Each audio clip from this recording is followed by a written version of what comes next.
तमाम लोगों को स्क्रीन शो हो रही है?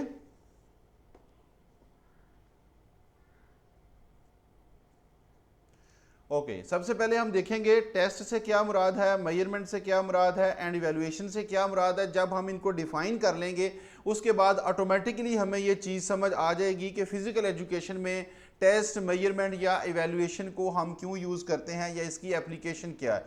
तो आज के लेक्चर में इंशाल्लाह इंट्रोडक्शन होगा टेस्ट, मेजरमेंट एंड इवैल्यूएशन का। इसके साथ साथ हम डिस्क्रिप्टिव स्टैटिस्टिक्स के बारे में देखेंगे और इन्फ्रेंशियल स्टैटिस्टिक्स के बारे में देखेंगे कि डिस्क्रिप्टिव स्टैटिस्टिक्स से क्या मुराद है और इन्फ्रेंशियल स्टैटिस्टिक्स से क्या मुराद है। सबसे पहले हम देखते हैं जी टेस्ट से क्या मुराद होता है।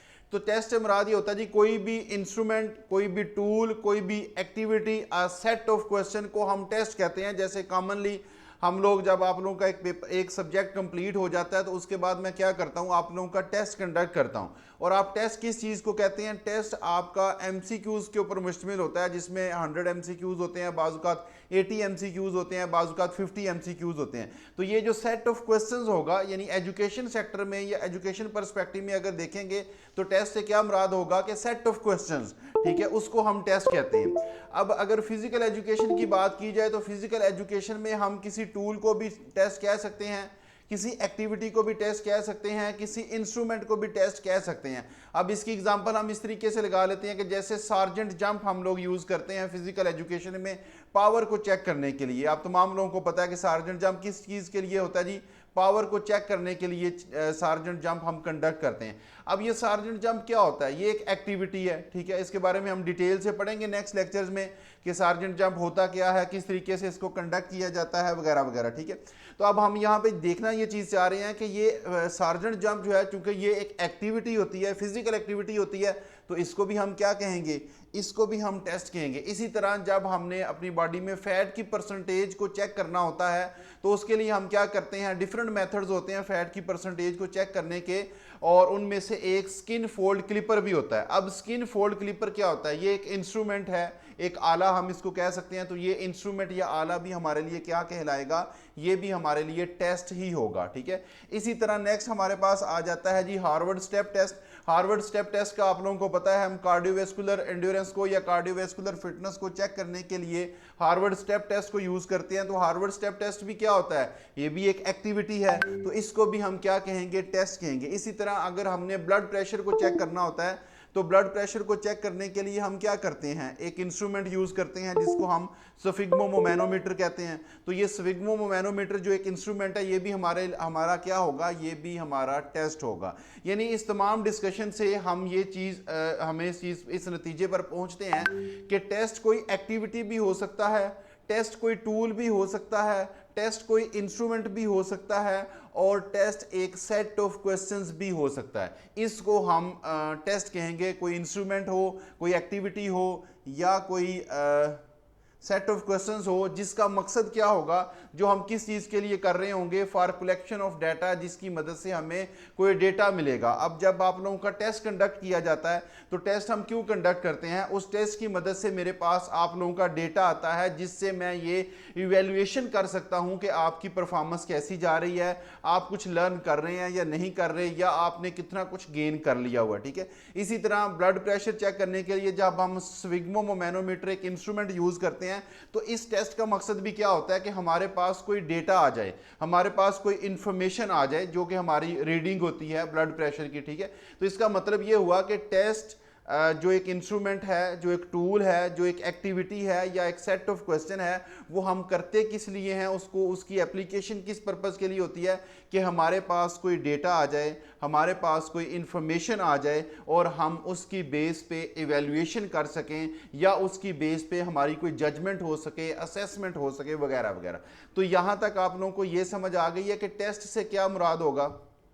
अगर आपका कोई क्वेश्चन है इससे रिलेटेड तो मुझे बताएं। टेस्ट क्लियर हो गया? यानी जब भी किसी इंस्ट्रूमेंट की बात आनी है, जब भी टूल की बात आएगी, जब भी एक्टिविटी की बात आएगी, जब भी सेट ऑफ क्वेश्चंस की बात आएगी, तो हमें फ़ौरन समझ आ जाएगी कि ये टेस्ट की बात हो रही है। इसकी एग्जांपल फिजिकल एजुकेशन में मैंने आपको बता दिया, जैसे सार्जेंट जंप है, जैसे हार्वर्ड स्टेप टेस्ट है, जैसे स्किन फोल्ड क्लिपर है। इसी तरह एजिलिटी को मेजर करने के लिए डिफरेंट एक्टिविटीज़ हम कंडक्ट करवाते हैं, बैलेंस को मेजर करने के लिए डिफरेंट एक्टिविटीज़ हमारे पास होती हैं, डिफरेंट गेम्स की डिफरेंट स्किल्स को मेजर करने के लिए डिफरेंट एक्टिविटीज़ करवाई जाती हैं। तो वो तमाम एक्टिविटीज़ जो होंगी वो हमारे लिए क्या कहलाएंगी, वो हमारे लिए टेस्ट ही कहलाएंगी। अब सेकंड हमारे पास आ जाता है जी मेजरमेंट से क्या मुराद है। अब टेस्ट तो हमने कह दिया जी कि टेस्ट से क्या मुराद है। हमने कहा जी टेस्ट एक टूल है, एक एक्टिविटी है, एक इंस्ट्रूमेंट है, एक सेट ऑफ क्वेश्चंस है, वो तो हो गया हमारा टेस्ट। अब मेजरमेंट से क्या मुराद होगा। मेजरमेंट से मुराद ये होता है कि जब हम टेस्ट कंडक्ट करते हैं तो उस टेस्ट से हमें जो डेटा मिलता है, उस टेस्ट से जो हमें न्यूमेरिकल इंफॉर्मेशन मिलती है, उस टेस्ट से जो हमारी परफॉर्मेंस का रिकॉर्ड होता है, उसको हम मेजरमेंट कहते हैं। और ये मेजरमेंट हमेशा किस फॉर्म में होती है, ये न्यूमेरिकल फॉर्म में होती है। ठीक है, इसको हम ये भी कह सकते हैं कि मेजरमेंट से क्या मुराद है, न्यूमेरिकल डाटा। मेजरमेंट से क्या मुराद है, record of performance in quantitative form. Measurement से क्या मुराद है कि ऐसी इंफॉर्मेशन जो हमें रिक्वायर्ड होती है फॉर जजमेंट, ठीक है, उसको हम मेजरमेंट कहते हैं, लेकिन ये न्यूमेरिकल फॉर्म में होती है। ठीक है, हम मेजरमेंट को ये भी कह सकते हैं कि मेजरमेंट जो है ये एक प्रोसेस है न्यूमेरिकल वैल्यूज़ को असाइन करने का। ठीक है, हम मेजरमेंट को ये भी कह सकते हैं कि मेजरमेंट एक क्वांटिफिकेशन प्रोसेस है। क्वांटिफिकेशन प्रोसेस में मुराद यही है कि जिसमें हम नंबर्स असाइन करते हैं, हम वैल्यूज़ असाइन करते हैं, जिसमें डिजिट्स असाइन किए जाते हैं, वर्ड्स असाइन नहीं किए जाते। तो मेजरमेंट जो है वो प्योरली क्वांटिटेटिव होती है, क्वालिटेटिव नहीं हो सकती। अब अगर हम ब्लड प्रेशर चेक करते हैं स्फिग्मोमैनोमीटर से, तो वो हमारा टेस्ट था, वो जो इंस्ट्रूमेंट था, वो जो डिवाइस थी, वो हमारा टेस्ट था। अब उस सूरत में, उस एग्जाम्पल में हमारी मेजरमेंट क्या होगी कि हमारे पास जो रीडिंग आई है, हमारे पास जो डेटा आया है, हमारे पास जो इंफॉर्मेशन आई है नंबर्स की फॉर्म में, डिजिट्स की फॉर्म में, वो हमारे पास क्या होगा, वो मेजरमेंट होगी। इसी तरह मैंने आप लोगों का टेस्ट कंडक्ट किया है रिसर्च का, लेट्स सपोज, उसमें आप तमाम लोगों का जो स्कोर होगा वो मेरे पास नंबर्स की फॉर्म में आया, डिजिट्स की फॉर्म में आया है, न्यूमेरिकल फॉर्म में आया है, वो भी क्या कहलाएगा, वो भी मेजरमेंट कहलाएगा। Is it clear. इसी तरह जब हम सार्जेंट जंप कंडक्ट करते हैं, तो सार्जेंट जंप में भी आपको पता है कि हम उसमें हमारे पास नंबर्स की फॉर्म में, डिजिट्स की फॉर्म में आती है ना वैल्यू, कि पहले आपने जंप किया तो कितनी हाइट को कवर किया था, फिर बाद में कितना किया, उसका डिफरेंस फाइंड आउट हम करते हैं। तो वो जो डिफरेंस फाइंड आउट करते हैं वो भी नंबर्स की फॉर्म में होता है, न्यूमेरिकल फॉर्म में होता है, उसको भी हम मेजरमेंट कहेंगे। Is it clear. यानी मेजरमेंट के बारे में जब भी क्वेश्चन आएगा तो आपको फौरन समझ आ जानी चाहिए कि ये न्यूमेरिकल डाटा की बात होगी, ये क्वांटिफिकेशन की बात होगी, ये न्यूमेरिकल वैल्यूज़ को असाइन करने की बात होगी, ये इंफॉर्मेशन की बात होगी, लेकिन किस टाइप की इंफॉर्मेशन, न्यूमेरिकल इंफॉर्मेशन। ठीक है, इसमें क्वालिटेटिव इंफॉर्मेशन नहीं होती, मेजरमेंट हमेशा क्वांटिटेटिव होती है। ये क्लियर हो गया आप लोगों को जी। अब हमने ये कहा जी कि मैंने कहा जी मैंने टेस्ट कंडक्ट किया है, मैंने आपका टेस्ट कंडक्ट किया रिसर्च का, और हम उसमें सपोज कर लेते हैं जी शकीला एजाज के मार्क्स आए हैं जी 80 मार्क्स आए हैं। लेट्स सपोज हमने ये सपोज कर लिया कि शकीला एजाज के मार्क्स कितने आए हैं जी 80 मार्क्स आए हैं। अब क्या इस जस्ट 80 मार्क्स की बेस पे हम कोई इवेल्युएशन कर सकते हैं, या मैं जस्ट ये कह सकता हूँ जी कि शकीला एजाज के 40 मार्क्स आए हैं, या अगर हमने हार्वर्ड स्टेप टेस्ट यूज़ करना हो, या हमने सार्जेंट जंप यूज़ करना हो, या हमने स्किन फोल्ड क्लिपर के ज़रिए फैट की परसेंटेज को फाइंड आउट करना हो, तो हमारे पास नंबर्स की फॉर्म में, डिजिट्स की फॉर्म में आ जाएगी जी कि आपकी फैट जो है वो इतनी परसेंटेज है उसकी। तो ये जो हमारे पास मेजरमेंट की फॉर्म में जो डिजिट्स आए हैं ना, जो न्यूमेरिकल डेटा आया है हमारे पास, ये हमारे लिए नाकाफ़ी होता है कि हम इसकी बेस पे जजमेंट कर सकें। अब देखें अगर 40 मार्क्स आए हैं शकीला एजाज के, तो हमें क्या पता चलेगा 40 मार्क्स की बेस पे मैं शकीला एजाज की इवेल्युएशन नहीं कर सकता। क्यों नहीं कर सकता? क्योंकि मुझे इस इंफॉर्मेशन को, इस मेजरमेंट को मज़ीद इंटरप्रेट करने की ज़रूरत है, मज़ीद इसकी तशरीह करने की ज़रूरत है। तशरीह करने से मुराद ये कि मैं चेक करूँगा कि बाकी लोगों का स्कोर कैसा रहा, पूरी क्लास का स्कोर कैसा रहा, फिर पूरी क्लास के स्कोर के साथ शकीला एजाज के स्कोर को कंपेयर किया जाएगा। उसके बाद मैं इवेल्युएशन करने के काबिल होऊंगा, मैं ये बता सकूंगा कि हमारी क्लास में शकीला एजाज की फर्स्ट पोजीशन है, सेकंड है, थर्ड है, 10वें नंबर पे है, 20वें नंबर पे है। यानी अगर जस्ट 80 मार्क्स है तो 80 मार्क्स की बेस पे इवेल्युएशन हम नहीं कर सकेंगे, हमें इसको मजीद इंटरप्रेट करने की जरूरत पड़ेगी। बात समझ आ रही है आप लोगों को? तो इसका मतलब ये हुआ कि मेजरमेंट के बाद भी हमें कोई एक स्टेप इसमें हमारा इन्वॉल्व होता है, उसको भी स्टडी करने की हमें जरूरत होती है, उसको भी हमें देखना पड़ता है। अब वो स्टेप क्या कहलाता है? वो स्टेप हमारा कहलाता है असेसमेंट। ठीक है, टेस्ट के बारे में हमें पता चला। टेस्ट क्या था? टेस्ट एक टूल था, एक इंस्ट्रूमेंट था, एक डिवाइस थी। ठीक है, उसको हमने कह दिया कि ये टेस्ट है। फिर उस टेस्ट से जो हमारे पास न्यूमेरिकल डाटा आया, जो हमारे पास वैल्यू आया, जो हमारे पास स्कोर आया, उसको हमने मेजरमेंट कह दिया।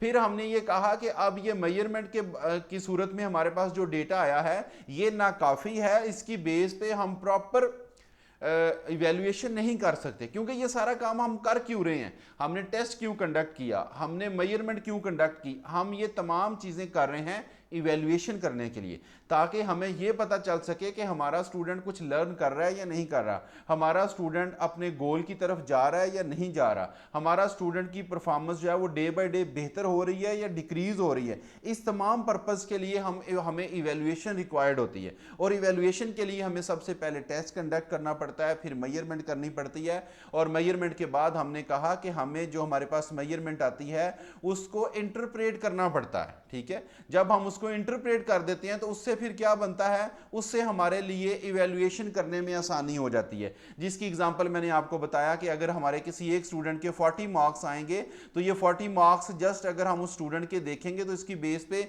उस स्टूडेंट की इवेल्युएशन हम प्रॉपर नहीं कर पाएंगे। लेकिन जब हम इस मेजरमेंट को, इस स्कोर को इंटरप्रेट करेंगे, इंटरप्रेट से मुराद ये कि इसको और ज्यादा इसकी तशरीह करेंगे या इसको किसी सेंसेबल इसकी फॉर्म में लेके आएंगे, हम देखेंगे बाकी लोगों का स्कोर कितना रहा, उसके साथ इसको कंपेयर करेंगे, फिर हमें जजमेंट होगी कि ये स्कोर तो बहुत अच्छा है या ये स्कोर कंपैरेटिवली कम है, तो उसकी बेस पे फिर हम उस स्टूडेंट की इवेल्युएशन कर सकेंगे। तो असेसमेंट क्या कहलाती है जी? असेसमेंट मेजरमेंट की इंटरप्रिटेशन का नाम है। जो हमने डाटा मेजर्ड किया था, जो हमारे पास क्वांटिटेटिव डेटा था, उस डेटा को जब हम इंटरप्रेट करते हैं, उस डेटा की इंटरप्रिटेशन का नाम जो है वो असेसमेंट है। बात समझ आ गई जी असेसमेंट से क्या मुराद है? इसी तरह अगर हम इसकी एग्जांपल लें, इसकी एग्जांपल हम ये लें कि जब हमने हार्वर्ड स्टेप टेस्ट की बात की, हमने सार्जेंट जंप की बात की, तो सार्जेंट जंप में भी हमें क्या करना पड़ता है? क्या जस्ट मेजरमेंट की बेस पे हमें किसी की पावर की जजमेंट हो सकती है? सार्जेंट जंप जो होता है वो हम पावर को मेजर करने के लिए, या इसको हम एक्सप्लोसिव स्ट्रेंथ भी कहते हैं, एक्सप्लोसिव स्ट्रेंथ को मेजर करने के लिए हम सार्जेंट जंप यूज करते हैं। अब सार्जेंट जंप में क्या होता है कि आप ग्राउंड पे, जमीन पे अपने पाँव को टच किए हुए हैंड ऊपर करके वॉल के साथ टच करने की कोशिश करते हैं जी, मैक्सिमम कितना हुआ, फिर आप जंप लेके मैक्सिमम हाइट कवर करने की कोशिश करते हैं। उन दोनों का डिफरेंस फाइंड आउट कर लिया जाता है, वो हमारे पास नंबर्स की फॉर्म में आता है। तो क्या वो जो नंबर्स की फॉर्म में हमारे पास डिफरेंस आएगा, उसकी बेस पे हम कोई इवैल्यूएशन कर पाएंगे? हमें समझ नहीं आएगी कि हमारे इस स्टूडेंट की पावर कम है, ज़्यादा है, बेहतर है, गुड है, एक्सीलेंट है, क्या है? उसके लिए हमें क्या करना पड़ेगा? उसके लिए हमें उस स्कोर को इंटरप्रेट करना पड़ेगा। इंटरप्रेट करने से मुराद ये कि सार्जेंट जंप के जो नॉर्म्स हमारे पास मौजूद होंगे, उसका जो स्केल हमारे पास मौजूद होगा, उसमें हम देखेंगे कि हमारा ये पर्टिकुलर स्टूडेंट या हमारा ये पर्टिकुलर क्लाइंट जो है ये किस कैटेगरी में फॉल कर रहा है, और उसकी बेस पे फिर हमें पता चलेगा कि इसकी जो पावर है वो गुड है, बेटर है, एक्सीलेंट है, एवरेज है, या क्या है। ठीक है, तो यहाँ पे आप लोगों को ये समझ आ गई कि असेसमेंट से क्या मुराद है और मेजरमेंट से क्या मुराद है। मेजरमेंट के बारे में हमने ये कहा था कि मेजरमेंट जो है वो हमेशा क्वांटिटेटिव फॉर्म में होगी, वो क्वालिटेटिव फॉर्म में नहीं होगी। लेकिन जो हमारे पास असेसमेंट होती है ये क्वांटिटेटिव भी हो सकती है, क्वालिटेटिव भी हो सकती है। क्वालिटेटिव कैसे होगी? क्वालिटेटिव से मुराद ये कि जब हम इसकी ग्रेडिंग करेंगे, ग्रेड ए दे दिया, ग्रेड बी दे दिया, ग्रेड सी दे दिया, ग्रेड डी दे दिया, या जब हमने कह दिया जी कि एक्सीलेंट मार्क्स हैं, गुड मार्क्स हैं, एवरेज मार्क्स हैं, यानी हम हमारे पास जो मेजर्ड डाटा था, हमारे पास जो मेजरमेंट हमने की थी, उसकी बेस पे उसको जब हमने इंटरप्रेट किया, तो अगर हम उसको इंटरप्रेट करते हैं क्वालिटेटिव फॉर्म में तो वो क्वालिटेटिव असेसमेंट होगी, और अगर हम उसको क्वांटिटेटिव फॉर्म में करते हैं, क्वांटिटेटिव फॉर्म करने से मुराद ये कि हम ये देखते हैं जी हमारा ये स्टूडेंट सेकंड है, थर्ड है, फोर्थ पोजीशन पे है, 10वें नंबर पे है, या इसने 70% नंबर गेन किए हैं, 40% नंबर गेन किए हैं, तो ये अब हम जो अपने डेटा को इंटरप्रेट कर रहे हैं ये हम क्वांटिटेटिव फॉर्म में कर रहे हैं, तो इसलिए हमारी क्वांटिटेटिव फिर जो है, ये हमारी जो असेसमेंट है ये क्वांटिटेटिव होगी। यानी असेसमेंट क्वांटिटेटिव भी हो सकती है और क्वालिटेटिव भी हो सकती है। अब ये देखें, जब हमने टेस्ट कंडक्ट किया पहले नंबर पे, वो टूल, वो इंस्ट्रूमेंट, वो डिवाइस, वो एक्टिविटी जो हमारे पास थी वो था हमारा टेस्ट। उसको, उसके ज़रिए हमारे पास कुछ इंफॉर्मेशन आई, हमारे पास कुछ डेटा आया, कोई न्यूमेरिकल स्कोर आया, उसको हमने कह दिया मेजरमेंट।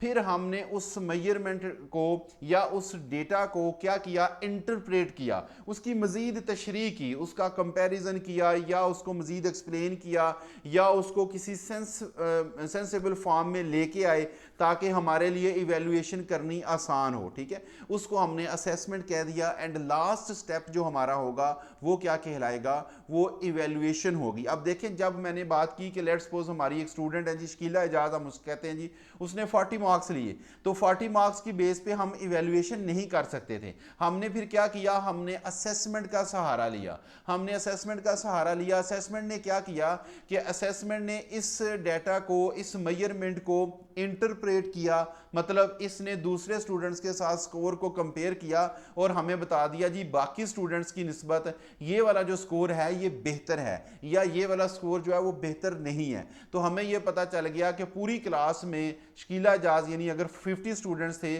तो उसमें शकीला एजाज जो हैं वो 10वें नंबर पे हैं या 5वें नंबर पे हैं। अब ये हमारे पास असेसमेंट आ गई है। अब इसकी बेस पे हम बड़ी इजीली इवेल्युएशन कर सकते हैं। ठीक है, इवेल्युएशन यानी हमें ये इजीली पता चल सकता है। स्क्रीन शो नहीं हो रही, बाकी लोगों को तो स्क्रीन शो हो रही है आई थिंक। आप अपने मोबाइल को ना थोड़ा सा वो देखें, बाज़ मोबाइल अगर वो हो जाता है ना, क्या उसको कहते हैं, तो उसमें भी वो स्क्रीन फिर शो नहीं होती। कोई थंब इम्प्रेशन, कोई ऐसी एक्टिविटी स्क्रीन पे शो करते रहा करें ना, तो उससे फिर आपकी स्क्रीन जो है ना वो उसका वो क्या उसको कहते हैं, टाइम आउट वगैरह नहीं होता, वो फिर शो होती रहती है आपको। ओके जी, क्लियर हो गया आप लोगों को? ठीक है, सर इसका असेसमेंट। मतलब ये है, जी जी एक्सक्यूज मी सर, जी जी। सर इसका मतलब ये है कि हम असेसमेंट के थ्रू पोजीशंस दे सकते हैं, हम फर्स्ट सेकंड थर्ड फोर्थ दे सकते हैं, बट हम ग्रेडिंग नहीं कर सकते। मतलब इस इंटरप्रिटेशन के अंदर जैसे आपने बताया कि हम क्वालिटेटिव और क्वांटिटेटिव दोनों में दे सकते हैं, हम एक्सीलेंट गुड फेयर ये वाला स्केल भी यूज़ कर सकते हैं। ठीक है, देन हम फर्स्ट सेकंड थर्ड भी कर सकते हैं।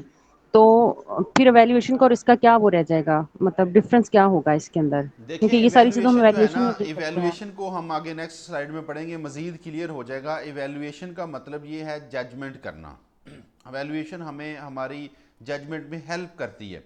अब देखिए, मैंने जैसे एग्जांपल दी है शकीला एजाज की, या कोई भी स्टूडेंट है, अब उसके बारे में मैं जजमेंट कर मेरी क्या होगी कि ये स्टूडेंट लर्न कुछ कर रही है या नहीं कर रही, इसकी परफॉर्मेंस बेहतर है या बेहतर नहीं है, ये बेहतरी की तरफ जा रही है या डे बाई डे डिक्रीज हो रही है, ये होगी मेरी इवेल्युएशन।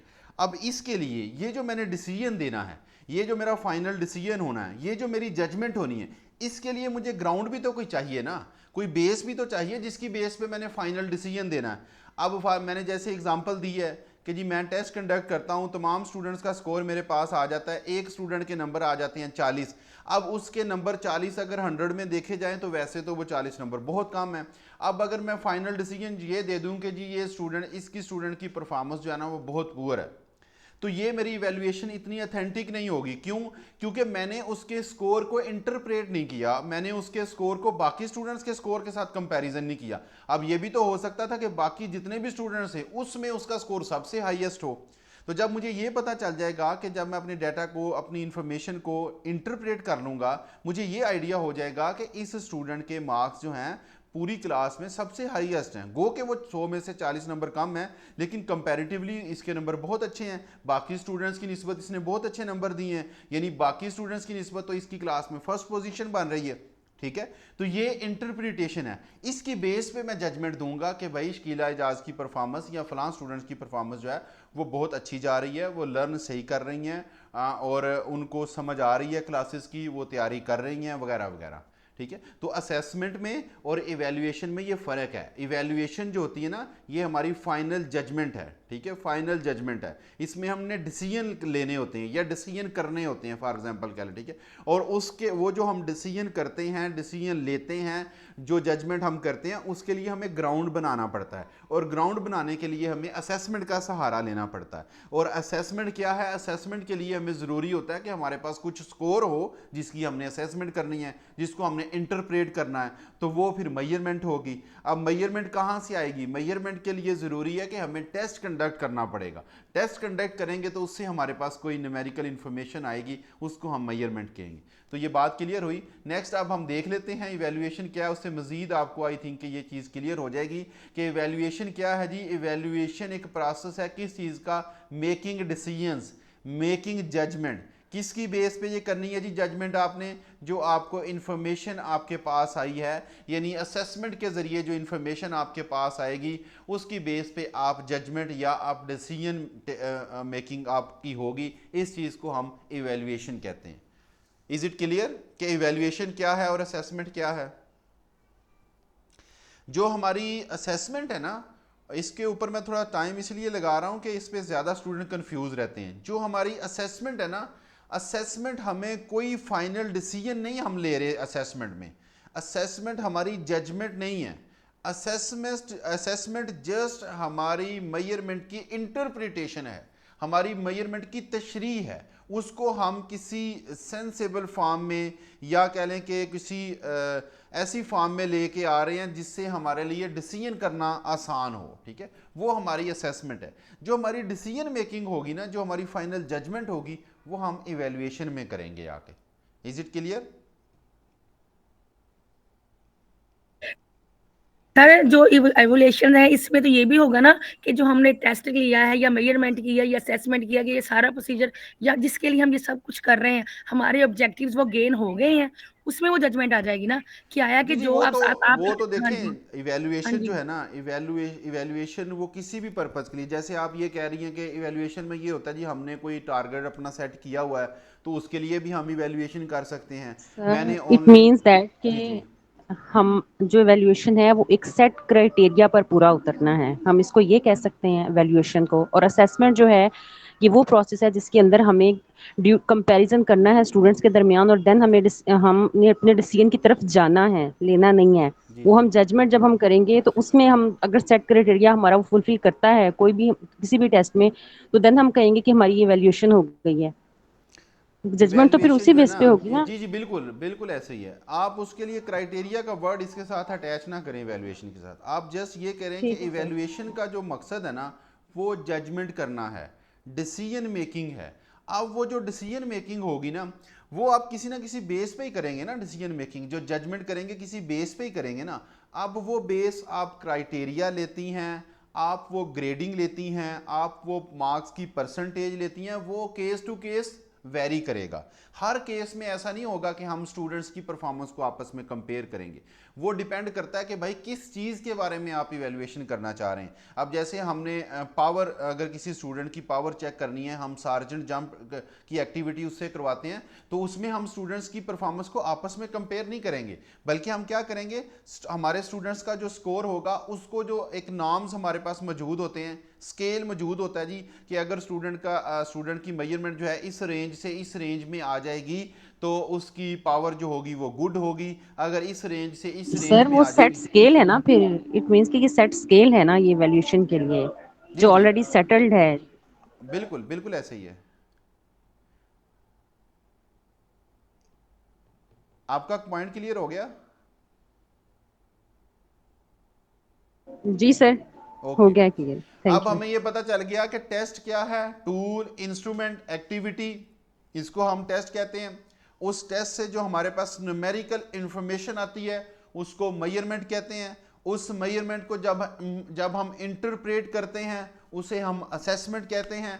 अब असेसमेंट की बेस के ऊपर जो हम जजमेंट देते हैं, जो डिसीजन मेकिंग करते हैं, ये हमारी इवेल्युएशन होती है। ठीक है, इसकी एग्जांपल जैसे मैंने आपको दे दी है पहले ही कि हम टेस्ट कंडक्ट करते हैं। वो टेस्ट क्या होता है, 100 MCQs होते हैं, 50 MCQs होते हैं। तो ये 50 या 100 MCQs की जो कलेक्शन है, इसका जो मजमूआ है, ये टेस्ट कहलाएगा।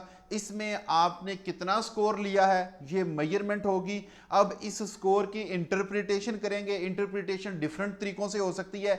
इस तरह भी हो सकती है कि ओवरऑल आपकी क्लास में क्या पोजीशन है, इस तरीके से भी हो सकती है कि आपने कितने % नंबर हासिल किए, परसेंटेज आपकी क्या है। वो डिपेंड करेगा हमारा केस टू केस कि हम किसकी बेस के ऊपर इवैल्यूएशन करना चाह रहे हैं, स्टूडेंट्स की स्कोर को आपस में कंपेयर करके, या हम हर स्टूडेंट की परसेंटेज कैलकुलेट करके। ठीक है, तो वो हमारे मेजरमेंट की इंटरप्रिटेशन होगी। अब जब इंटरप्रिटेशन होके आप लोगों के सामने आ जाएगी तो उसकी बेस पे आप लोग डिसीजन ले सकेंगे, जजमेंट ले सकेंगे, फाइनल आपकी इवैल्यूएशन हो जाएगी। इसी जजमेंट का नाम, इसी डिसीजन मेकिंग का नाम इवैल्यूएशन है। Is it clear?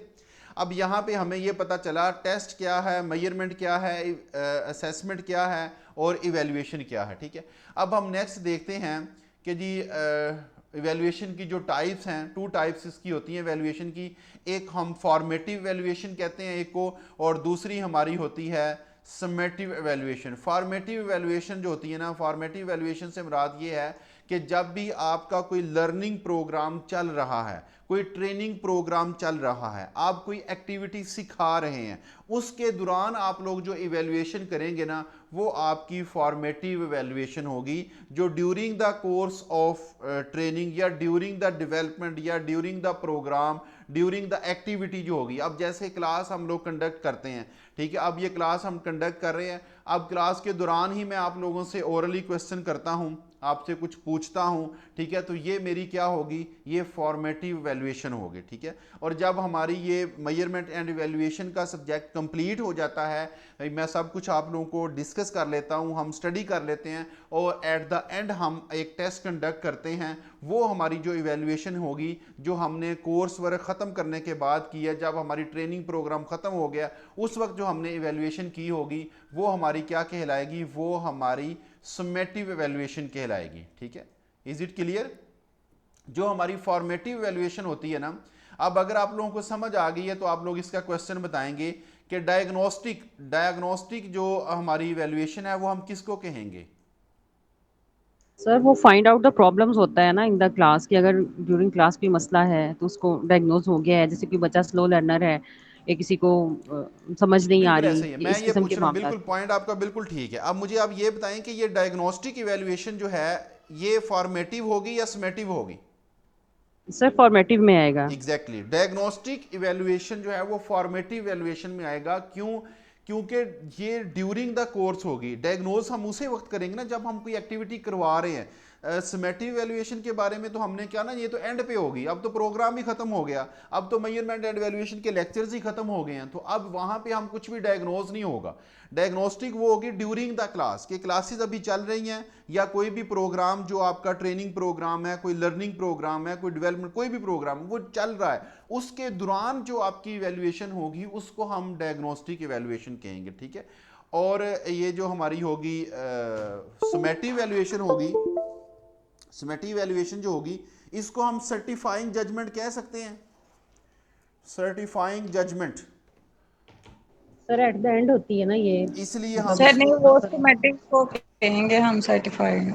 किसको? समेटिव को, जी जी समेटिव को ही, समेटिव की बात ही कर रहा हूं कि सर्टिफाइंग जजमेंट जो होगी वो हमारी कौन सी जजमेंट होगी, वो कौन सी इवैल्यूएशन होगी, वो हमारी समेटिव इवैल्यूएशन होगी।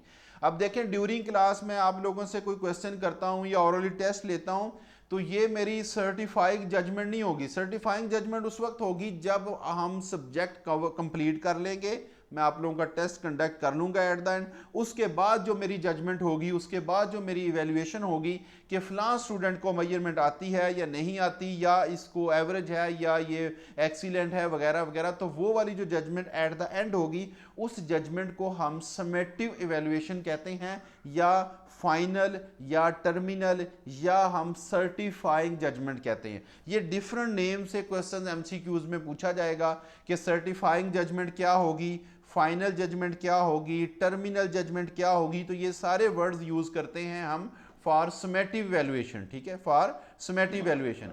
और अगर डायग्नोस्टिक इवैल्यूएशन की बात होगी तो डायग्नोस्टिक इवैल्यूएशन हमारी कौन सी होती है, वो हमारी फॉर्मेटिव इवैल्यूएशन होती है। तो ये दो टाइप्स हैं जी इवैल्यूएशन की। आई होप कि आप लोगों को इन दोनों की समझ आ गई होगी कि फॉर्मेटिव इवैल्यूएशन क्या है और समेटिव इवैल्यूएशन क्या है। Is it clear? अब हम बढ़ते हैं जी इस तरफ कि भाई फिजिकल एजुकेशन में हमें टेस्ट, मेजरमेंट या इवैल्यूएशन की क्यों ज़रूरत पड़ती है। अब जैसा कि हम लोग पढ़ चुके हैं टेस्ट क्या है, मेजरमेंट क्या है, असेसमेंट क्या है, इवैल्यूएशन क्या है, तो आई थिंक अब हमारे लिए ये बहुत इजी है कि हम ये बता सकें कि फिजिकल एजुकेशन में या स्पोर्ट्स में मेजरमेंट एंड इवैल्यूएशन की हमें ज़रूरत क्यों पड़ती है। तो कोई स्टूडेंट आप में से बता सकता है जी उन चीज़ों को माइंड में रखते हुए जो चीज़ें हम डिस्कस करके आए हैं कि फिजिकल एजुकेशन में टेस्ट, मेजरमेंट या इवैल्यूएशन की क्या एप्लीकेशन है, या why we study measurement and evaluation in sports और फिजिकल एजुकेशन, प्लीज। मैं बताऊं सर? जी जी sure sure.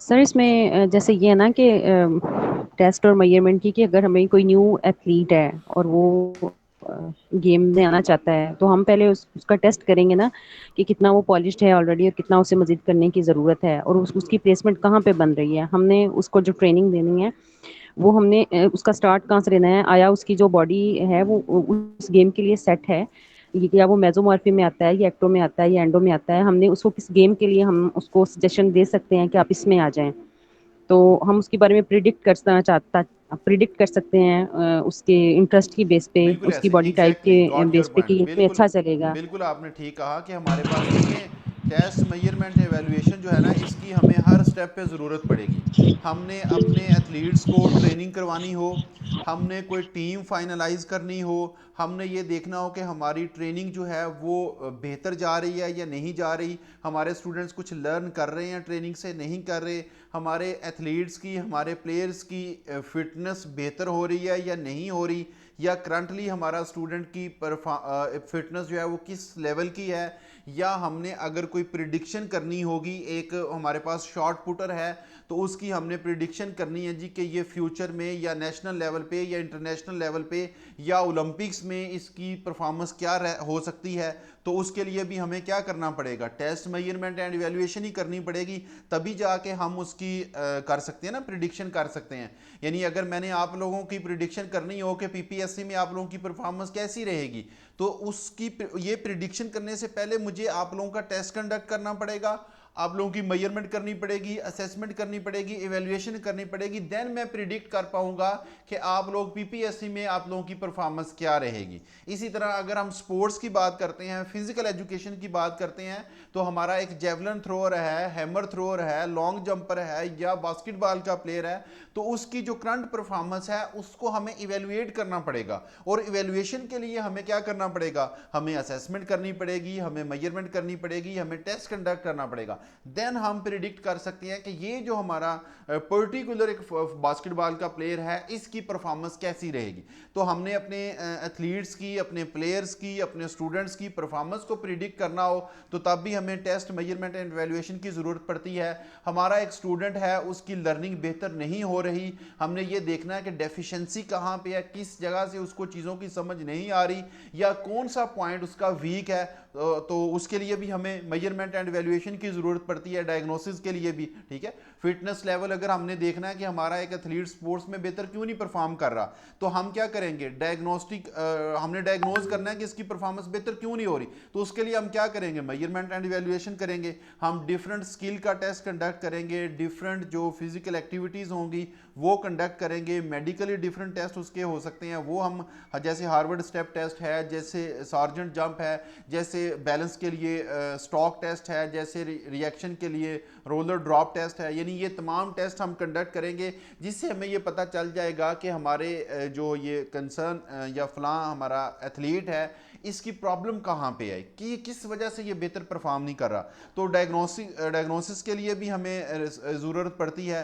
Placement of athlete की हमने पहले बात कर ली है कि अगर हम कोई ट्रेनिंग प्रोग्राम शुरू कर रहे हैं तो हमें कैसे पता चलेगा कि ये जो हमारा कंसर्न या कोई पर्टिकुलर एथलीट है इसको ट्रेनिंग कहाँ से शुरू करनी है, ज़ीरो से स्टार्ट करनी है, ऑलरेडी कुछ इसको आता है, ऑलरेडी इसकी स्ट्रेंथ डेवलप हुई है या नहीं हुई, फ्लेक्सिबिलिटी इसकी कितनी है, इसकी कोऑर्डिनेशन कितनी है, इसकी एजिलिटी का क्या लेवल है, इसके बैलेंस का क्या लेवल है। तो इसके लिए भी हमें क्या करना पड़ता है, टेस्ट कंडक्ट करना पड़ता है, मेजरमेंट करनी पड़ती है। उसके बाद जाके हम ये इस नतीजे पर पहुंचते हैं कि हमारा ये एथलीट जो है इसकी फ्लेक्सिबिलिटी तो बिल्कुल ज़ीरो है, इसका मतलब हमें इसको ज़ीरो से स्टार्ट करना पड़ेगा।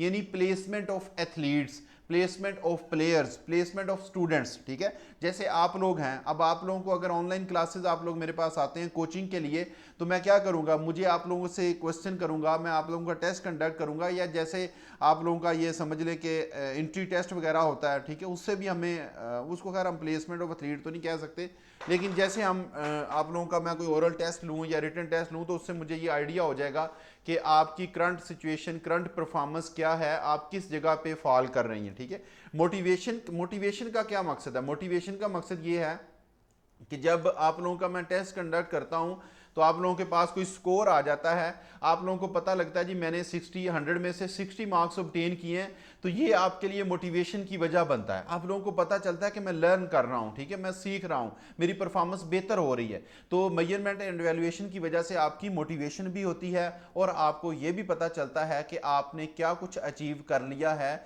या कितना आपकी अचीवमेंट बाकी है, अभी तक आपका गोल, आप अपने गोल के कितने करीब पहुँच चुके हैं। इसके लिए भी हमें मेजरमेंट एंड इवैल्यूएशन की ज़रूरत पड़ती है। तो ये क्लियर हो गया जी आप लोगों को कि हम मेजरमेंट एंड इवैल्यूएशन क्यों पढ़ते हैं। इस तरह के क्वेश्चंस मेनली इंटरव्यू में पूछ लिए जाते हैं। ये अच्छा, मेजरमेंट एंड इवैल्यूएशन आपने पढ़ा है सब्जेक्ट, तो बताएं फिजिकल एजुकेशन में इसको हम क्यों पढ़ते हैं, मेजरमेंट एंड इवैल्यूएशन को क्यों पढ़ते हैं, इसका क्या हमें इसकी एप्लीकेशन क्या है या क्या इसके मेरिट्स हैं वगैरह वगैरह। तो आई होप कि आप लोग इस काबिल हो गए होंगे कि आप उनको बता सकें कि जी मेजरमेंट एंड इवैल्यूएशन जो है वो फिजिकल एजुकेशन में हर स्टेप पे हमें सपोर्ट करती है।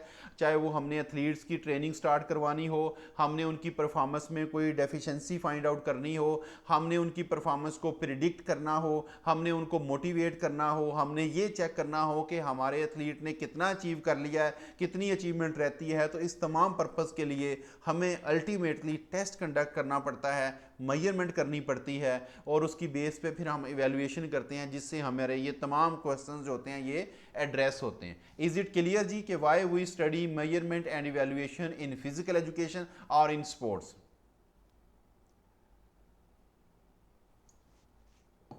ओके जी, नेक्स्ट अब हम देखते हैं domains of human performance. Domains of human performance से क्या मुराद है कि मेजरमेंट एंड इवैल्यूएशन में जब भी हमने ह्यूमन परफॉर्मेंस को मेजर करना होता है तो उसकी कुछ डोमेन है, ठीक है, कि किन चीज़ों को आपने माइंड में रखना है जब भी आपने ह्यूमन परफॉर्मेंस को मेजर करना है, ह्यूमन परफॉर्मेंस को देखना है, उसको परखना है। तो किन चीज़ों को आपने मेनली या कॉमनली वो कौन सी 3 चीज़ें हैं जिनकी बुनियाद पे आप ह्यूमन परफॉर्मेंस को इवेलुएट कर सकते हैं, ह्यूमन परफॉर्मेंस की असेसमेंट कर सकते हैं। तो ये डोमेन जो हमारे पास आती हैं ये 3 होती हैं ji, cognitive domain, affective domain, psychomotor domain. अब कॉग्निटिव डोमेन से क्या मुराद होता है, इससे हम ये देखते हैं कि हमारे एथलीट ने कितना नॉलेज उसके पास आया है, इंफॉर्मेशन उसके पास कितनी आई है, या उसकी अंडरस्टैंडिंग कितनी बेहतर हुई है, कितना कुछ उसने समझ लिया है, कितना कुछ उसने अंडरस्टैंड कर लिया है। ये हमारा आएगा कॉग्निटिव डोमेन में, हम इन चीज़ों के ऊपर फोकस करेंगे। जो हमारी अफेक्टिव डोमेन होगी, अफेक्टिव डोमेन में हम देखें रिसीविंग एंड रिस्पोंडिंग।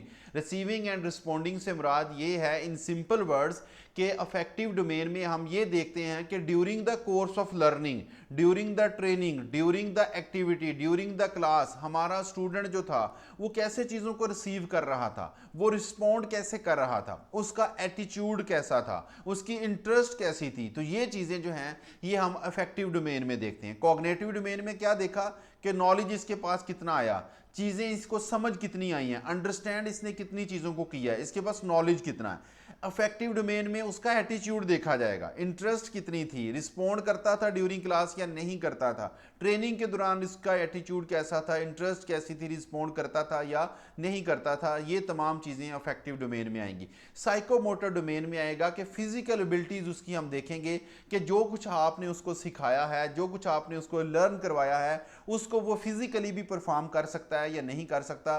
तो फिजिकल स्किल्स को, फिजिकल एबिलिटीज़ को, मोटर स्किल्स को हम जिस डोमेन में चेक करते हैं उस डोमेन को हम साइकोमोटर डोमेन कहते हैं। इज इट क्लियर कि ह्यूमन परफॉर्मेंस की 3 डोमेन्स कौन कौन सी हैं?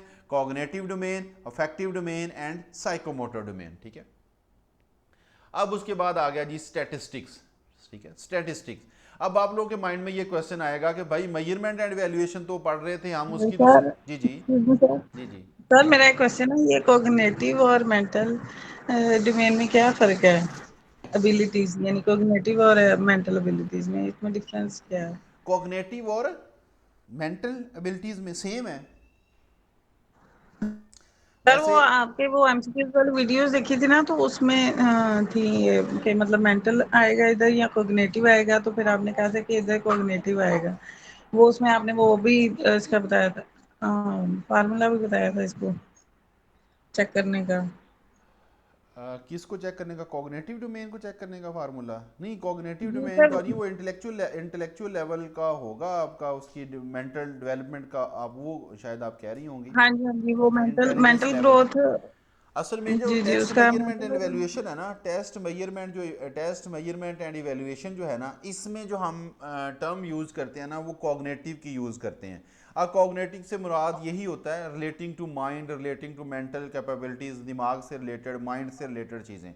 लेकिन एग्जैक्ट जो हम टर्म यूज़ करते हैं वो कॉग्निटिव की यूज़ करते हैं। ठीक है, मकसद इससे वही होता है, ब्रेन से रिलेटेड, माइंड से रिलेटेड। ठीक है, जी सर, अगर 2 ऑप्शन हो मतलब इंटेलेक्चुअल लिखा हो या मेंटल या इसके साथ कॉग्निटिव, तो हमने देखिए कॉग्निटिव को ही कॉग्निटिव डोमेन जो मतलब। है ना, कॉग्निटिव डोमेन का मीनिंग कुछ और लेते हैं हम जब मेजरमेंट एंड इवैल्यूएशन पढ़ते हैं। जब हम मेजरमेंट एंड इवैल्यूएशन पढ़ते हैं तो कॉग्निटिव से मुराद हम ये लेते हैं कि हमने ये देखना होता है कि हमारे स्टूडेंट ने कितना कुछ लर्न किया है, कितनी चीज़ें उसको अंडरस्टैंड हुई हैं, ये कॉग्निटिव में आता है। अब जैसे आप कह रही हैं ना इंटेलेक्चुअल या इंटेलेक्चुअल एबिलिटी, ये और चीज़ है। ये उससे तो मुराद ये है कि किसी चीज़ को लर्न करने की आपकी जो एबिलिटी है ना वो कितनी है। ठीक है, वो इंटेलेक्चुअल एबिलिटी हमारी कहलाती है। ठीक है, इसी तरह जो आप मेंटल डेवलपमेंट की बात कर रही हैं, मेंटल डेवलपमेंट से मुराद ये हो रहा है, मेंटल डेवलपमेंट से मुराद ये होता है कि आपकी एज के साथ आपका माइंड कितना डेवलप हो चुका है, कितनी ग्रोथ हो चुकी है आपके माइंड की। हम लोग वो पढ़ते हैं ना जो हमारी होती हैं स्पेशल ओलंपिक्स, हमने आप लोगों ने सुना, देखा होगा, पढ़ा होगा स्पेशल ओलंपिक्स। तो स्पेशल ओलंपिक्स में कौन से लोग पार्टिसिपेट करते हैं? स्पेशल ओलंपिक्स में जो लोग पार्टिसिपेट करते हैं वो वही लोग होते हैं कि जिनकी मेंटल ग्रोथ जो होती है ना वो उनकी फिजिकल ग्रोथ के मुताबिक नहीं हुई होती। यानी फिजिकली उसकी अगर वो बंदा, एक पर्सन फिजिकली 14 साल का है या 16 साल का है, तो मेंटल डेवलपमेंट जो उसकी होती है या मेंटल ग्रोथ होती है वो 14 या 15 साल के अकॉर्डिंग नहीं हुई होती, वो उसकी कम होती है, वो 2, 4, 6 साल का होता है, यानी वो बच्चों वाली हरकतें करता है। तो उसको हम कहते हैं कि ये इनकी मेंटल डेवलपमेंट जो है वो इनकी फिजिकल ग्रोथ के अकॉर्डिंग नहीं हुई होती। तो इस तरह हम इन चीज़ों को डिफ्रेंशिएट कर सकते हैं कि इंटेलेक्चुअल एबिलिटी से तो मुराद है किसी चीज़ों को लर्न करने की एबिलिटी हमारी इंटेलेक्चुअल एबिलिटी कहलाती है। मेंटल डेवलपमेंट से मुराद ये कि आपका माइंड की डेवलपमेंट कितनी हुई है, ग्रोथ कितनी हुई है आपकी एज के अकॉर्डिंग। और कॉग्निटिव डोमेन से मुराद हम लेते हैं कि आपने नॉलेज, आपको चीज़ें जो सिखाई गई थी, पढ़ाई गई थी, आपने वो कितनी तैयार कर ली हैं, कितनी लर्न कर ली हैं, कितनी चीज़ों की आपको समझ आ गई है, ये हमारी कॉग्निटिव डोमेन में आता है। Is it clear? ओके जी, अब हम देखते हैं जी स्टैटिस्टिक्स क्या है। तो आप लोग कहेंगे जी स्टैटिस्टिक्स कहाँ से आ गए भाई, मेजरमेंट एंड इवैल्यूएशन में स्टैटिस्टिक्स कहाँ से आ गई? अब देखें, जब हमने बात की थी कि किसी भी टेस्ट को, किसी भी एक्टिविटी को, किसी भी टूल को, किसी भी इंस्ट्रूमेंट को हम क्या कहते हैं? हम टेस्ट कहते हैं। अब वो जो हमारा इंस्ट्रूमेंट होगा, वो जो हमारा टूल होगा, वो जो हमारी एक्टिविटी होगी, उसको डिज़ाइन करने के लिए भी हमें स्टैटिस्टिक्स की ज़रूरत पड़ती है। जब भी हमने कोई टेस्ट कंडक्ट करना, टेस्ट डिज़ाइन करना होता है, तो हमें ज़रूरत पड़ती है स्टैटिस्टिक्स की। जब भी हमने मेजरमेंट करनी होती है, जब आपने परफॉर्मेंस लेनी है, रिकॉर्डिंग उसकी करनी है, नंबर्स की बात आनी है, डिजिट्स की बात आनी है, तो आपको सहारा किसका लेना पड़ेगा? आपको स्टैटिस्टिक्स का सहारा लेना पड़ेगा। ये स्टैटिस्टिक्स ने आपको बताया कि डेटा कलेक्ट कैसे करना है, डेटा को ऑर्गेनाइज कैसे करना है, डेटा का एनालिसिस कैसे करना है, डेटा को प्रेजेंट कैसे करना है ग्राफ की फॉर्म में, चार्ट्स की फॉर्म में। ये किसने सिखाया हमें? ये स्टैटिस्टिक्स ने हमें सिखाया, ठीक है। और इसी तरह से हम ये कह सकते हैं कि जब भी जब हम कंक्लूजन्स करते हैं या हम अज्यूम करते हैं या हम अपने रिजल्ट्स को जनरलाइज करते हैं, तो उसके लिए भी हमें किसकी ज़रूरत पड़ती है? हमें स्टैटिस्टिक्स की ज़रूरत पड़ती है। यानी जैसे मैं ये कहता हूँ कि दो चार स्टूडेंट्स हैं, उनके स्कोर को देख के मैं अपनी पूरी क्लास की परफॉर्मेंस को जज कर सकूँ या अज्यूम कर सकूँ या देख सकूँ जी पूरी क्लास की परफॉर्मेंस कैसी रहेगी, तो ये भी स्टैटिस्टिक्स ने ही हमें सिखाया है। इसका मतलब ये हुआ कि स्टैटिस्टिक्स एक ऐसा डिसिप्लिन है जो हमें हेल्प करता है किस चीज़ में? डेटा कलेक्शन में हमें हेल्प करता है, डेटा को ऑर्गेनाइज करने में हेल्प करता है, डेटा का एनालिसिस करने में हेल्प करता है, डेटा को प्रेजेंट करने में, ग्राफ्स की फॉर्म में, चार्ट्स की फॉर्म में, डिफरेंट शेप्स की फॉर्म में जो डेटा हम प्रेजेंट करते हैं, ठीक है। जब हमने बात की थी ना इवैल्यूएशन की, तो इवैल्यूएशन के लिए हमें कोई ग्राउंड बनानी पड़ती है ना, तो ग्राउंड बाज़ हम डिफरेंट ग्राफ्स का सहारा भी ले सकते हैं, हम डिफरेंट चार्ट्स का सहारा भी ले सकते हैं। आप लोगों ने देखा होगा ना, चार्ट्स शो करते हैं हम या ग्राफ, जिसकी मदद से शो हो रहा होता है जी इस स्टूडेंट की परफॉर्मेंस जो है वो जनवरी के महीने में इतनी रही है, मई के महीने में इसकी परफॉर्मेंस इतनी रही है, फिर उसके बाद जून में इतनी चली गई है, जुलाई में इतनी रह गई है। तो ये क्या है? ये हम डेटा को प्रेजेंट कर रहे हैं ग्राफ्स की फॉर्म में, इसकी मदद से भी हम इवैल्यूएशन कर सकते हैं, ठीक है। तो इसी तरह जब हमने क्या करना होता है, ड्रा इन्फ्रेंसेस से मुराद ये होता है कि जब भी हमने कंक्लूजन्स ड्रा करने होते हैं, हमने कोई कंक्लूड करना होता है, फाइनल रिजल्ट निकालना होता है, उसके लिए भी हमें किसकी ज़रूरत पड़ती है? हमें स्टैटिस्टिक्स की ज़रूरत पड़ती है। कंक्लूजन्स को ड्रा करने के लिए, अपने रिजल्ट्स को निकालने के लिए भी हमें स्टैटिस्टिक्स की ज़रूरत पड़ती है। तो इसका मतलब है कि टेस्ट, मेजरमेंट एंड इवैल्यूएशन में हमें बेसिक्स ऑफ स्टैटिस्टिक्स का पता होना चाहिए, या स्टैटिस्टिक्स की जो बेसिक्स हैं वो हमें पढ़नी पड़ती हैं ताकि हम डेटा को कलेक्ट कर सकें, ऑर्गेनाइज कर सकें, उसका एनालिसिस कर सकें और उसको प्रेजेंट कर सकें। Is it clear? हमें ये पता चल गया कि स्टैटिस्टिक्स क्या है, ये एक डिसिप्लिन है, किस तरह हमें हेल्प करता है, क्या इसकी एप्लीकेशन है वो हमने देख लिया कि ये कलेक्शन में, ऑर्गेनाइजिंग में, एनालिसिस में। वो जो हमने F test, T test, G test पढ़े थे वो किस में आते हैं? वो स्टैटिस्टिक्स में ही आते हैं। और वो हम किस पर्पज़ के लिए यूज़ करते हैं? अपने हाइपोथेसिस को टेस्ट करने के लिए, एनालिसिस करने के लिए, ठीक है। तो इसका मतलब है कि स्टैटिस्टिक्स की हमें ज़रूरत पड़ेगी मेजरमेंट एंड इवैल्यूएशन में, ठीक है। उसके बाद हम नेक्स्ट देखते हैं जी स्टैटिस्टिक्स की ब्रांचेस कितनी होती हैं। तो स्टैटिस्टिक्स की दो ब्रांचेस हैं जी, एक को हम कहते हैं descriptive statistics and second one is inferential statistics. Second कौन सी है जी? Inferential statistics. ये टू ब्रांचेस हैं जी स्टैटिस्टिक्स की, डिस्क्रिप्टिव एंड इन्फ्रेंशियल। अब डिस्क्रिप्टिव स्टैटिस्टिक्स का क्या काम होगा? डिस्क्रिप्टिव स्टैटिस्टिक्स जो है ना, ये डेटा की कलेक्शन में, डेटा को ऑर्गेनाइज करने में, डेटा को समराइज करने में, डेटा को डिस्प्ले करने में, प्रेजेंटेशन करने में, ये हमें डिस्क्रिप्टिव स्टैटिस्टिक्स सपोर्ट करती है। यानी जब भी हम अपने इंडिविजुअल से, अपने जो हमारा सैंपल होता है, हमारे जो स्टूडेंट होते हैं, उनसे जब हम डेटा कलेक्ट कर रहे होते हैं, उस डेटा को जब हम अरेंज कर रहे होते हैं या ऑर्गेनाइज कर रहे होते हैं, उसको जब हम समराइज कर रहे होते हैं, उसको जब हम प्रेजेंट कर रहे होते हैं, तो असल में हम क्या कर रहे होते हैं? हम डिस्क्रिप्टिव स्टैटिस्टिक्स का सहारा ले रहे होते हैं, या हम डिस्क्रिप्टिव स्टैटिस्टिक्स को यूज कर रहे होते हैं। यानी डिस्क्रिप्टिव स्टैटिस्टिक्स के अगर आप वर्ड डिस्क्रिप्टिव पे फोकस करें तो डिस्क्रिप्टिव का क्या मतलब होगा? डिस्क्रिप्शन से निकला है डिस्क्राइब करना किसी चीज को। तो डिस्क्रिप्टिव स्टैटिस्टिक्स जो है ना, इसका काम ये होता है कि इसमें आप तमाम स्टूडेंट्स का डाटा कलेक्ट करेंगे। अब जैसे मैंने आप लोगों का टेस्ट कंडक्ट किया है ना, मैंने आप लोगों का टेस्ट कंडक्ट किया है, अब मैं क्या करूंगा? हर स्टूडेंट का अलग अलग से पेपर चेक करूंगा, हर स्टूडेंट का अलग से स्कोर मेंटेन करूंगा, या हर स्टूडेंट का स्कोर लिखा जाएगा अलग से, उसको ऑर्गेनाइज किया जाएगा, समराइज किया जाएगा। ये डिस्क्रिप्टिव स्टैटिस्टिक्स होगी। जो इन्फ्रेंशियल स्टैटिस्टिक्स है ना, ये क्या करती है? इन्फ्रेंशियल स्टैटिस्टिक्स ये कहती है कि आपको तमाम लोगों से डेटा लेने की ज़रूरत नहीं है, आपको तमाम स्टूडेंट्स का स्कोर लिखने की ज़रूरत नहीं है। आप सिंपल क्या करें कि अपनी पॉपुलेशन में से थोड़ा सा सैंपल सेलेक्ट करें और उस सैंपल का जो रिजल्ट होगा, उस सैंपल का जो कंक्लूजन होगा, उसको पूरी पॉपुलेशन के ऊपर जनरलाइज कर दें। ये आपकी इन्फ्रेंशियल स्टैटिस्टिक्स हमें बताती है। यानी जब भी हम हाइपोथेसिस बनाते हैं तो हाइपोथेसिस में हम क्या करते हैं? हम अज्यूम ही करते हैं ना। हाइपोथेसिस का क्या मतलब होता है? अज्यूम करना, फर्ज करना, प्रिडिक्ट करना। प्रिडिक्शन होती है, वो एक्चुअली हमने काम किया तो नहीं होता, लेकिन हमारी वो प्रिडिक्शन होती है। तो वो असल में किस में काम हो रहा होता है हमारा? वो इन्फ्रेंशियल स्टैटिस्टिक्स में हो रहा होता है।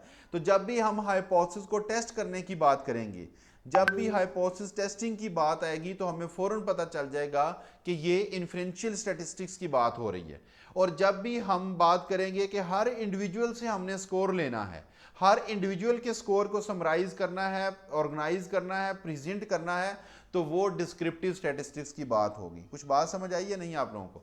जैसे ये डायग्राम में आप लोगों को शो हुआ कि ये देखें, ये 3 लोगों का उसने कहा जी ये हमारे पास पॉपुलेशन थी सारी, और इन 3 लोगों से हमने डेटा कलेक्ट किया और इसको इस पूरी पॉपुलेशन के ऊपर हमने क्या कर दिया? जनरलाइज कर दिया। तो ये हमारा क्या है? ये हमारी इन्फ्रेंशियल स्टैटिस्टिक्स है।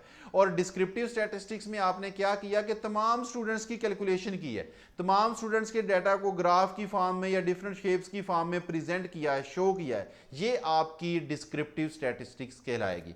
मजीद अगर हम इसको नेक्स्ट देखेंगे तो आपको मजीद चीज़ें क्लियर हो जाएंगी कि डिस्क्रिप्टिव स्टैटिस्टिक्स का क्या काम होता है। डिस्क्रिप्टिव स्टैटिस्टिक्स जो है वो डेटा को समराइज करने में, ऑर्गेनाइज करने में हमारी हेल्प करती है, जबकि इन्फ्रेंशियल स्टैटिस्टिक्स क्या करती है? इन्फ्रेंशियल स्टैटिस्टिक्स हमें प्रिडिक्ट करने में हमें हेल्प करती है, अज्यूम करने में हमें हेल्प करती है, कंक्लूजन्स को ड्रा करने में हमें हेल्प करती है, और हाइपोथेसिस को टेस्ट करने में हमें हेल्प करती है। यानी जब भी बात होगी प्रिडिक्ट करने की, एज्यूम करने की, कंक्लूजन्स को ड्रा करने की, हाइपोथेसिस को टेस्ट करने की, तो हमें फ़ौरन समझ आ जाएगी कि ये इन्फ्रेंशियल स्टैटिस्टिक्स की बात हो रही है।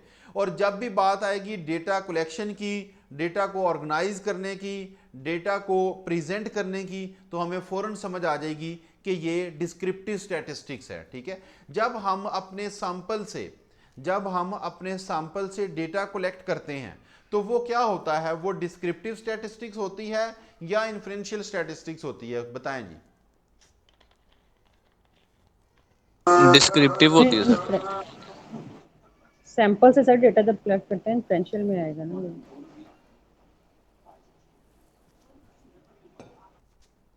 नहीं, इन्फ्रेंशियल में नहीं आएगा, यही तो हम बात कर रहे हैं। डिस्क्रिप्टिव स्टैटिस्टिक्स का मतलब है जिसमें आप किसी भी इंडिविजुअल को नहीं छोड़ेंगे। तो जब हमारे पास सैंपल होता है 10 लोगों का, 20 लोगों का सैंपल है या 30 लोगों का सैंपल है, तो हम क्या करते हैं?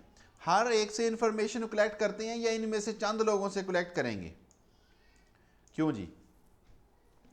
जब हम सैंपल से इंफॉर्मेशन लेते हैं तो हम क्या पूरे सारा जो हमारे पास में तो हम सबसे सर सैंपल से तो हम ये इंफॉर्मेशन होगा ना, पॉपुलेशन डिस्क्राइब होगा। जी सैंपल में हमने चूंकि हर इंडिविजुअल से स्कोर लिया है, हर इंडिविजुअल से हमने इंफॉर्मेशन ली है, तो सैंपल से डेटा कलेक्ट करना, सैंपल से इंफॉर्मेशन लेना, ये डिस्क्रिप्टिव स्टैटिस्टिक्स में आएगा।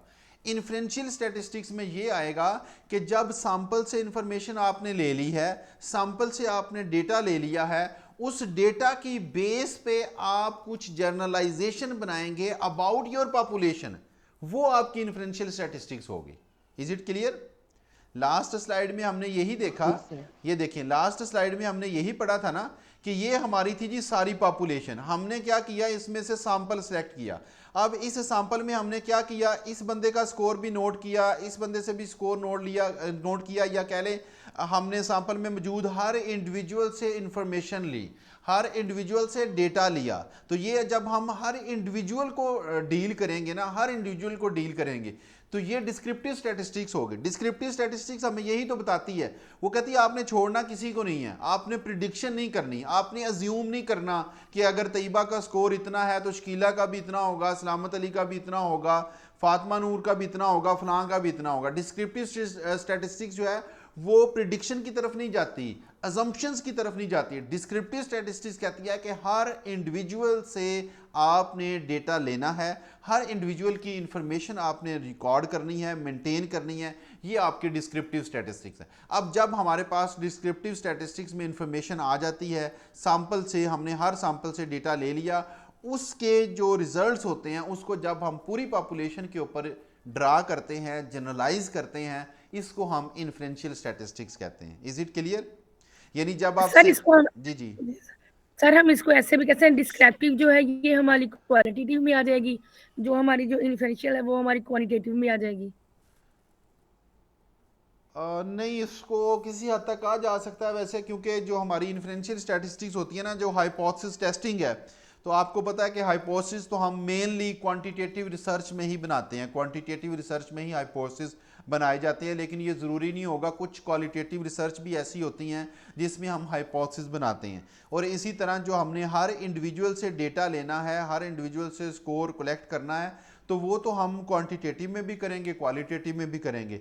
यानी डिस्क्रिप्टिव स्टैटिस्टिक्स जो होगी ना, जब हमने क्वांटिटेटिव रिसर्च में भी अगर हमारे पास 1000 पॉपुलेशन थी और 1000 पॉपुलेशन में से 200 लोग हमने सैंपल के तौर पे ले लिए और उन 200 लोगों से हमने जो डेटा लिया, जो इन्फॉर्मेशन ली है, ये डिस्क्रिप्टिव स्टैटिस्टिक्स है। वो इस चीज़ को हम इसमें नहीं लेंगे कि ये हमने क्वांटिटेटिव रिसर्च थी या क्वालिटेटिव थी। यानी जब भी आप अपने हर इंडिविजुअल से, हर सैंपल से, हर जो हमारा सैम्पलिंग यूनिट होगा उससे इंफॉर्मेशन लेंगे, वो आपकी डिस्क्रिप्टिव स्टैटिस्टिक्स ही होगी, चाहे वो क्वांटिटेटिव में हो या क्वालिटेटिव में हो। हाँ, अलबत्ता इन्फ्रेंशियल स्टैटिस्टिक्स का हम ये कह सकते हैं कि इन्फ्रेंशियल स्टैटिस्टिक्स जो होती है ना, वो ज़्यादातर क्वांटिटेटिव रिसर्च में, क्योंकि हाइपोथेसिस टेस्टिंग से रिलेटेड है ये, प्रिडिक्शन से रिलेटेड है ये, अजम्पशन से रिलेटेड है ये, इसलिए इन्फ्रेंशियल स्टैटिस्टिक्स ज़्यादातर क्वांटिटेटिव रिसर्च में आती है। लेकिन कुछ टाइप ऑफ रिसर्च की होती हैं क्वालिटेटिव की भी, जिसमें डिस्क्रिप्टिव स्टैटिस्टिक्स जो है वो भी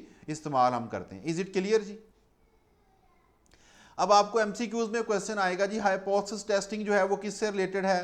प्रिडिक्शन, अजम्पशन, ठीक है, इन्फ्रेंसिस का मतलब क्या होता है, जो हमने ये लास्ट स्लाइड में पढ़ा था, इस स्लाइड में ये जो लिखा हुआ है, एंड ड्रा इन्फ्रेंसिस, ठीक है, इसको मैं अभी हाईलाइट कर रहा हूँ। ड्रा इन्फ्रेंसिस का मतलब यही है, कंक्लूजन्स निकालना जो किसी लॉजिक के ऊपर बेस कर रहे हों, ऐसे कंक्लूजन्स निकालना जिनकी कोई साउंड बेस हो, किसी लॉजिक के ऊपर वो बेस कर रहे हों, उन कंक्लूजन्स को निकालना, उन कंक्लूजन्स को ड्रा करना, ये इन्फ्रेंसिस कहलाता है। ये स्टैटिस्टिक्स में हम टर्म यूज़ करते हैं। इन्फ्रेंसिस का मतलब कि हमने कंक्लूजन्स ड्रा करने हैं जो किसी लॉजिक पे बेस कर रहे होंगे। अब लॉजिक क्या होती है? जब हम रिसर्च कंडक्ट करते हैं तो हम ये कहते हैं जी कि हमारी पास इतनी पॉपुलेशन थी और इसमें से अगर इतने लोगों का डेटा इस तरह का है, इतने लोगों ने अगर ये इंफॉर्मेशन दी है, इतने लोग अगर इस तरह के हैं, तो लिहाजा बाकी लोग भी इसी तरह के होंगे। यानी वो जो हमारे पास डेटा आया होता है उसको हम बुनियाद बनाते हैं, उसको हम लॉजिक के तौर पे पेश करते हैं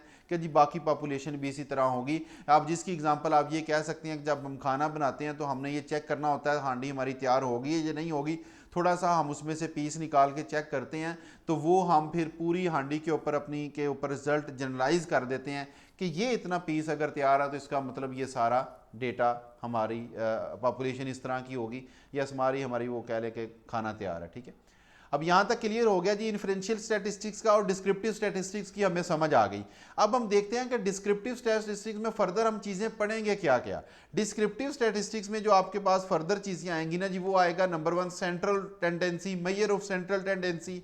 मेजर ऑफ सेंट्रल टेंडेंसी से मुराद ये होता है एवरेज वैल्यू फाइंड आउट करना, एवरेज वैल्यू निकालना। ठीक है, कि अगर आपके पास 100 लोग हैं, 100 लोगों ने टेस्ट दिया है, तो एवरेज स्कोर क्या रहा स्टूडेंट्स का, क्या एवरेज स्कोर 50% रहा, 20% रहा, 30, एवरेज स्कोर निकालना, इसको हम मेजर ऑफ सेंट्रल टेंडेंसी कहते हैं। और इसको मेजर करने के लिए, सेंट्रल टेंडेंसी को फाइंड आउट करने के लिए हमारे पास डिफरेंट मेथड्स होते हैं, जिसमें हम कॉमनली मीन, मीडियन और मॉड यूज़ करते हैं। इसके अलावा इसमें हार्मोनिक मीन, जियोमेट्रिक मीन भी यूज़ होता है, लेकिन कॉमनली हम ये तीनों मेथड यूज़ करते हैं। सेकंड, डिस्क्रिप्टिव स्टैटिस्टिक्स हमारी किस चीज़ में हेल्प करेगी? मेजर ऑफ डिस्ट्रीब्यूशन में। मेजर ऑफ डिस्ट्रीब्यूशन से मुराद आप ये समझ लें कि जब हमने स्टार्ट में हमने बात की थी ना कि डिस्क्रिप्टिव स्टैटिस्टिक्स का काम क्या होगा, डेटा को कलेक्ट करना, डेटा को एनालाइज करना, ऑर्गेनाइज करना, डेटा को प्रेजेंट करना, ये सारा काम डिस्क्रिप्टिव स्टैटिस्टिक्स में होगा। तो ये डाटा कलेक्शन के मुख्तलिफ तरीके हैं। सेंट्रल टेंडेंसी के जरिए भी हम डाटा को फाइंड आउट कर सकते हैं। अब ये जो मेजर ऑफ डिस्ट्रीब्यूशन लिखा हुआ है, इसका मतलब ये है कि हम डिफरेंट शेप्स की फॉर्म में, डिफरेंट शेप्स की सूरत में अपने डेटा की जो डिस्ट्रीब्यूशन होती है, अपने डेटा का जो फैलाव होता है, वो हम चेक करते हैं। कि अगर ग्राफ की फॉर्म में हमने अपने डेटा को शो करना है तो हमें पता चलेगा जी हमारा डेटा जो है वो उसकी शेप कैसी बन रही है, या हमारा डेटा जो है वो सिमेट्रिक है या नहीं है, यानी तमाम डेटा क्या एक साइड पे झुका हुआ है या डेटा फैला हुआ है। तो ये सारी चीज़ें जो होंगी ये मेजर ऑफ डिस्ट्रीब्यूशन में हम चेक करेंगे।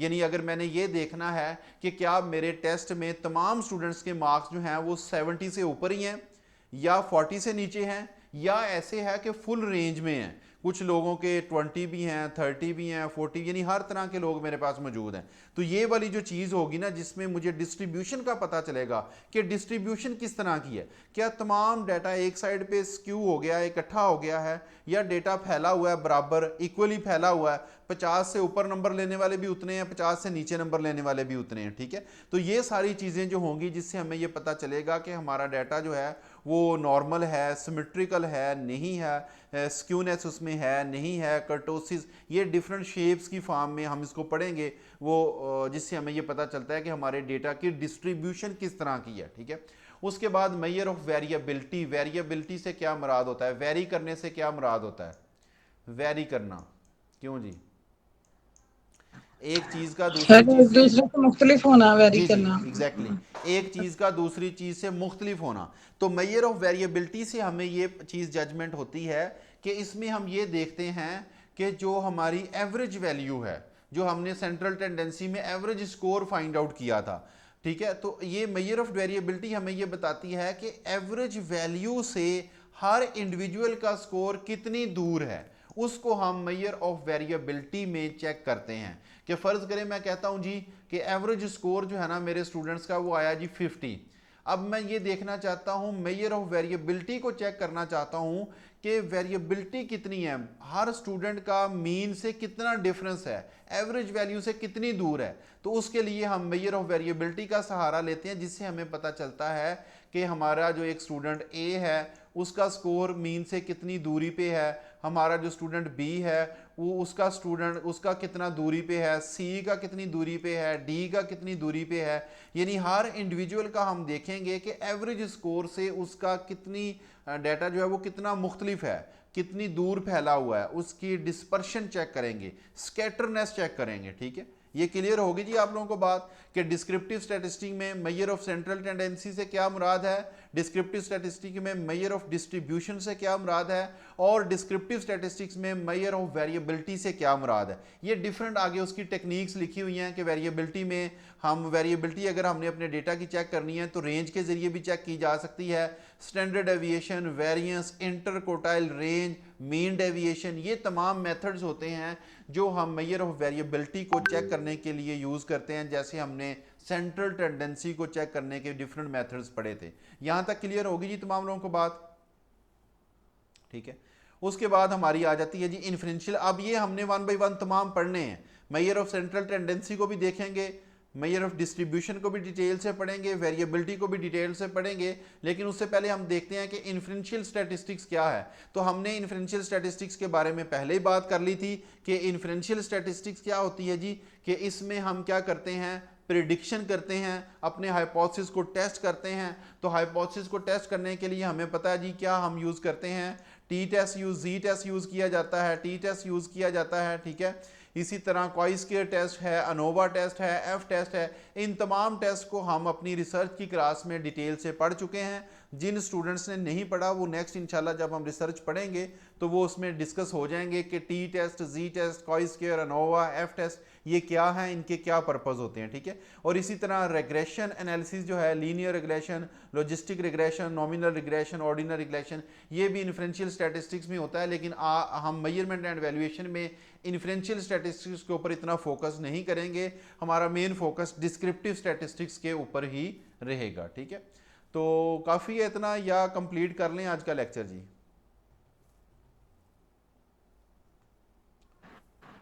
सर आज इतना काफी है। ओके जी, सर कल कंप्लीट कर लें। काफ़ी लेंथी हो जाएगा ना फिर ये, उसमें मेजर ऑफ सेंट्रल टेंडेंसी की आगे वैसे है तो इजी है वो, इतना आसान मुश्किल तो नहीं है अगर आप कहते हैं तो। सर्जिकल क्लास होगी, जी जी, कल सर्जिकल क्लास क्लास होगी। है। अब वीकेंड हमारा ऑन रहेगा जी, सॉरी आपको इन्फॉर्म करना याद नहीं रहा, वीकेंड हमारा ऑन रहेगा। सैटरडे और संडे हमारी क्लासेस कंडक्ट होंगी, क्योंकि हमने मुहर्रम की जो छुट्टियां की हैं वो हम इसमें अपना वो गैप को, उस कमी को पूरा करेंगे इंशाल्लाह, ठीक है। तो कल हमारी क्लास कंडक्ट होगी, ठीक है। चलें चलें सर, फिर क्लास है तो बाकी कल पढ़ा दें फिर। ये जो है ना हमारा क्या उसको कहते हैं, मेजर ऑफ सेंट्रल टेंडेंसी की डिटेल और मेजर ऑफ डिस्पर्शन की डिटेल जो है ना, ये हम इंशाल्लाह कल की क्लास में डिस्कस करेंगे इन डिटेल के साथ। तो आपने ये जो चीज़ें आज हमने पढ़ी हैं, इन तमाम चीज़ों को आपने तैयार कर लेना है अच्छे तरीके से। आई होप कि आपको इस तमाम चीज़ों की समझ आ गई होगी। कल इंशाल्लाह नेक्स्ट इससे ऑनवर्ड स्टार्ट करेंगे।